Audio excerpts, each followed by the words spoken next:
If we were to judge the reception history of Herodotus in Western culture based on current popular books and movies, or even based on current post-colonial readings, we would conclude that Herodotus has always been read as the narrator of the first great clash of Eastern and Western civilizations, the Persian Wars.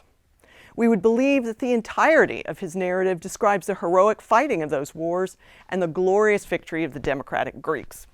We would have forgotten that Herodotus himself was no hero to the ancient Greeks, some of whom blamed him for caring much more about entertainment than about politics. And another Greek famously accused him of telling malicious anti-Greek laws and of being a lover of barbarians. We would ignore the subject of religion in general, and the Old Testament in particular, and we would probably not even mention Egypt, which forms the subject of all of Book 2 and part of Book 3 of the 9 books that make up Herodotus' histories.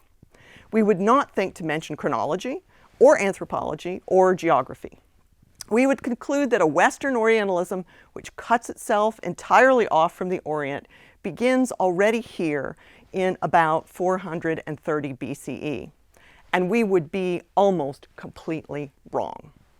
Today, I want to describe to you a wholly different reception history of the father of history, Herodotus, one that goes back to the Jewish historian of the 2nd century CE, Josephus, and the early Christian church father, Eusebius, whose preparation for the gospel sought to establish Christianity's truth on the basis of the fact that it had already been anticipated by pagan authors. Both knew Herodotus and used his texts in various ways to try to show that Moses and the Jews, while embedded in Near Eastern cultures with which they shared much, had had the first true revelation. Although Herodotus had not mentioned either Jews or Moses directly, he did mention the quote-unquote Syrians of Palestine, who had learned circumcision from the Egyptians, a war-making Assyrian king named Sennacherib, and Cyrus, the Persians' conquest of the decadent city of Babylon, where there had been a great tower. This made him already a rich, though a not unproblematic or wholly trusted source in debates with pagans over religious priority. And his histories, at least in parts, seem to have been known throughout the medieval period, despite the fact that very few Europeans read Greek. Our story today begins after his first full translation into Latin by the indefatigable Lorenzo Valla, published in 1474. And even more properly, our story begins after Luther's Reformation made the literal truth of the Bible a big deal. It begins with perhaps our first modern Herodotean, Philip Melanthon, who certainly did not care about the clash of civilizations. What Melanthon and his colleagues wanted to do was to widen Josephus' quest to establish the historical credibility of the Old Testament and to fill in gaps in the historical record between the creation and the flood and Moses. They hoped that Herodotus could be used for this purpose, and also to understand the commonalities Christianity shared with pagan religions, allowing Christians to judge which of the noble pagans had possessed inklings of the one true opinion, and which pagans had succumbed to demonic errors. Finally, Melanchthon and his colleague David Chertaeus thought Herodotean stories such as the meeting of Solon and Croesus, the image shows you one of those paintings that depicted that story, painted in the 17th century. Which of those meetings would teach moral lessons that could be identified with the 10 Commandments? The story of Croesus, for example, was a warning against the error of covetousness. And thus began in earnest the use of Herodotus as a kind of archive, whose purpose was to stabilize the historical reality of the Old Testament, an exercise that depended wholly or in part on the use of the first 2 or 3 books of the histories, and which had everything to do with linking Jews and thereby Christians with the peoples of the Orient, and nothing or very little to do with displaying the greatness of the Greeks. Solon here was a bit of an exception, but note that he is great in paintings such as this one because he is figured as a kind of proto-Christian who is not guilty of the sin of covetousness, not because he is an exemplar of Western rationality, beauty, or, God forbid, democracy. These reformed uses of Herodotus undoubtedly contributed a great deal to the upgrading of Herodotus' reliability, But in a related quarter, by the mid-17th century, he was becoming even more indispensable to Christian scholars. And that quarter is in the increasingly bitter polemics over biblical chronology. Here is where our story about the reception history of Herodotus intersects powerfully with the larger discussion of synchronization and the drawing of timelines pursued by other lectures in this series. Herodotus here fits as one of the major sources behind the making of tables, coordinating Eastern empires and filling in those gaps between creation and the beginning of human history proper. And his first 4 books in particular form the archive from which the names and succession of kings and the relative dates could be drawn. Herodotus said, for example, that the Assyrian Empire had lasted 520 years, and that the Egyptian priests had told him during his visit to Egypt that there had been 341 kings down to the present time, more or less 450 BCE when Herodotus visited Egypt, meaning, by Herodotus' reckoning, that the first of these kings had begun his rule some 11,340 years before, or, as the moderns calculated, in about 11,790 BCE. These were factoids, if such they were, to conjure with. And indeed, early modern scholars endlessly tried to fit them into datings based on Old Testament factoids they considered more trustworthy, but incomplete, and a massive haul of other profane texts from later authors.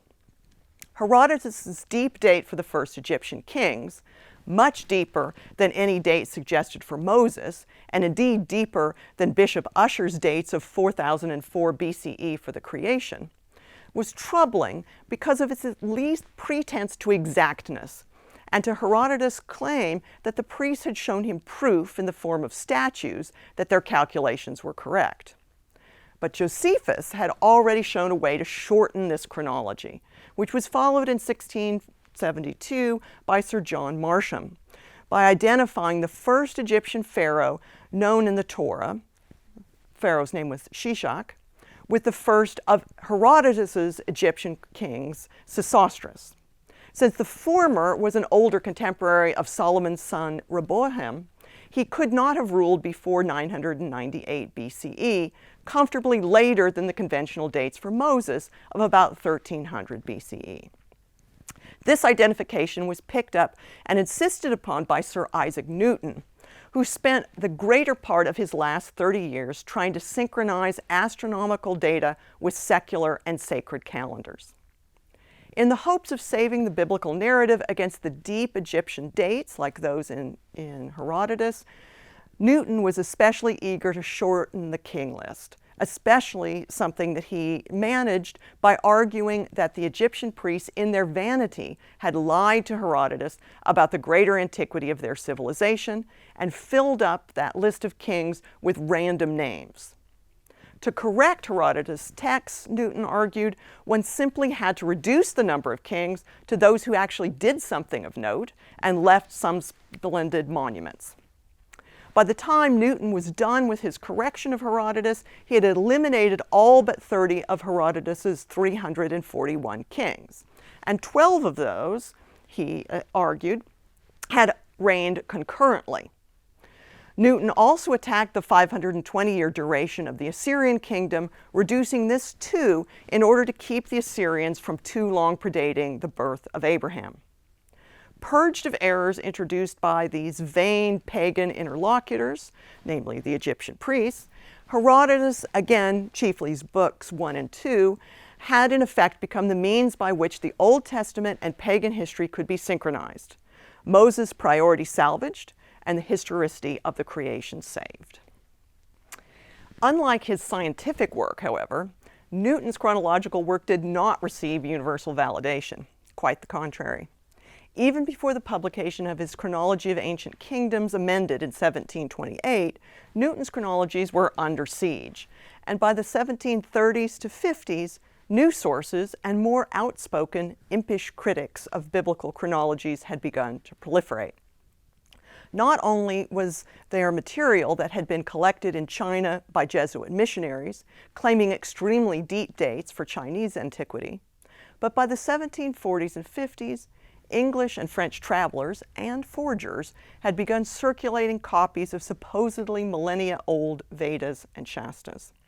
Caught off guard, and unable, of course, to read the Chinese or Sanskrit texts, clergymen rallied to scrutinize the claims of J.Z. Halwell and Nathan Hallhead to have discovered 5,000-year-old Shastas, which made at least plausible the transmission of these scriptures to Egypt, where they then could have been learned by Moses, thereby scooping the biblical chronology and giving credit to the pagans for proto-Christian ideas. Voltaire cheerfully reported on these texts, glorying in the ways in which they made the Jews seem a small, trivial, and excessively violent people. He also made much of the increasingly public and wide-ranging squabbles over whether or not the Egyptians, Persians, or Phoenicians had had one high god. Voltaire wrote, quote, "The scholars dispute and will continue to dispute. One party assures us that the ancient people were all idolaters. The other party denies it." End of quote. As a result, in the philosophy of history, Voltaire suggested the complete discounting of ancient history before the Persian Wars, including, that is, Herodotus' first 4 books. This was, as we can now appreciate, a severe threat both to biblical defenders and to the ancient history of the Near East itself. It was the challenge of this extremely popular work, Voltaire's Philosophy of History, enjoying 8 immediate editions as well as an English translation, I believe, which set in motion an even more extensive, if more specific, use of Herodotus, and especially with respect to chronology. Now, despite having been evicted from France, the Jesuits, above all, were unwilling to give up early Near Eastern history or the history of ancient religions. In Polish exile, Father Pierre-Marie Stanisław Guérin de Rocher undertook a massive study of the quote-unquote real history or true history of mythological times, focusing mostly on Egypt. Guérin argued that it was easy to see the, quote, constant and continuous rapport between the Egyptian and biblical systems, if one just looked to the right sources, chief among which you will have grasped surely by now, Herodotus. In fact, over his 3 volumes, Guérin cited Herodotus more than 650 times, relying on him to provide secure facts about such things as the Egyptian diet, climate, and of course, chronology of kings. Guérin's publications were so popular, and the Jesuits believed so vital to the preservation of the truth of ancient Oriental history that they were reproduced again and again. And in 1779, a sequel was produced to Guérin's True History with the telling title, Herodotus, Historian of the People of Israel Without Knowing It. And you see a reproduction of that cover on the slide. So helpful were Guérin's facts drawn from Herodotus, without his knowledge, to the apologetic crowd that his volumes were republished numerous times during the 19th century and given extra pathos by the fact that Guérin, appointed Marie Antoinette's confessor, was martyred for his religious beliefs in 1792. Even more effective in answering Voltaire, however, was Pierre-Henri Larcher, a now obscure scholar of Greek who, emboldened by learned Jesuits, first penned a powerful critique of Voltaire's scholarship, and then turned to his own massive translation and edition of Herodotus's histories. Larcher's extensive footnotes drew on commentaries and evidence from writers of all centuries, and all fields, including zoology, archaeology, botany, and philology. Larcher emphasized, however, geography and chronology, to which separate volumes of his edition were dedicated. Volume 1 of his 9 edition, L'Histoire de Hérodote, appeared in 1786, when Larcher remained a moderate enlightener. But crucially, Volume 9, the chronological volume, for which you see a page here, appeared in 1802, after he had taken a much more devout turn and was clearly dedicated to establishing correspondences between Herodotean and biblical chronologies. Larcher would be challenged in his own day, above all by the anti-clerical Comte de Volney and by the atheistic astronomer Joseph de Lalande, whom he had bitter fights, predictably, about chronology. But Larchet's influence, buoyed up by a third edition and then German and English translations of his commentaries, was to last long into the 19th century as well, of great value in particular to seminary students, Orientalists, and geographers. In the 1820s and 1830s, as professional historians and philologists emerged and attempted to position themselves as non-theological scientists, Larchet came under severe criticism from many classicists, who blamed him for trusting both Herodotus and, at least to some extent, those pesky Egyptian priests. Many of his classicizing critics would have happily done away entirely with books 1 to 4 and looked to Herodotus only for the great battles of the Greeks and Persians. As the classicist Paul McKendrick wrote long ago, speaking of his fellow classicists, quote, "For the 19th century, Herodotus wrote too well, was too fair to barbarians, treated war too anthropologically, and was too unimpressed by imperialism," end of quote. But long into the 19th century, it was not possible to do without Herodotus, for either Protestant biblical defenders or for Orientalist philologists, whose decipherments were yet weak and tenuous. And thus the apologetic uses and readings of Herodotus continued, and indeed long outnumbered readings that begin to sound a bit more like the clash narratives with which I began this talk. The most important of these apologetic readings was that of the Anglican cleric, ancient historian, and the great English translator of Herodotus, George Rawlinson. Rawlinson is one of those now forgotten 19th century scholars whose biography has never been written, perhaps because his entire oeuvre seems to look backward rather than ahead. He was born in 1812, just after Darwin, and 6 years before Karl Marx, and he outlived them both by 20 years, dying only in 1902. In many ways, Rawlinson's entire life was devoted to ancient chronology, though in new forms. One of these, I would argue, was his Herodotus Translation, completed in 1858 to 1860, just before he became Camden Professor of Ancient History at Oxford, a post he held through the intellectually eventful years 1861 to 1889. Now, Rawlinson had good Hebrew, and certainly he had Greek, but otherwise he approached Herodotus as had erudite Europeans before him, by way of Greek texts and Latin texts. The difference was that he recruited his editing team from the Egyptologist Gardner Wilkinson, a good friend, who had at least lived in and written about Egypt, though he did not read yet hieroglyphics, and his brother Henry Rawlinson, who could read Assyrian cuneiform and had found and copied the Behistun inscription, seen in his day and now, as well as providing Oriental confirmation of both Herodotean and biblical accounts of ancient Persia. With the help of Henry Rawlinson and of Gardner Wilkinson, George Rawlinson created an apologetic Herodotus translation, supposedly inoculated against challenges from the Orientalist side. Though Rawlinson and company found themselves, in addition, fending off a new series of challenges posed by extremely ancient dates for Persian, Egyptian, and Chinese proto-monotheisms in a very short time after the publication of the translation. In extensive and detailed footnotes, as you see in this page from Rawlinson's text, George Rawlinson adapted Herodotus not to glorify the Greeks, but to save the priority of the Jews.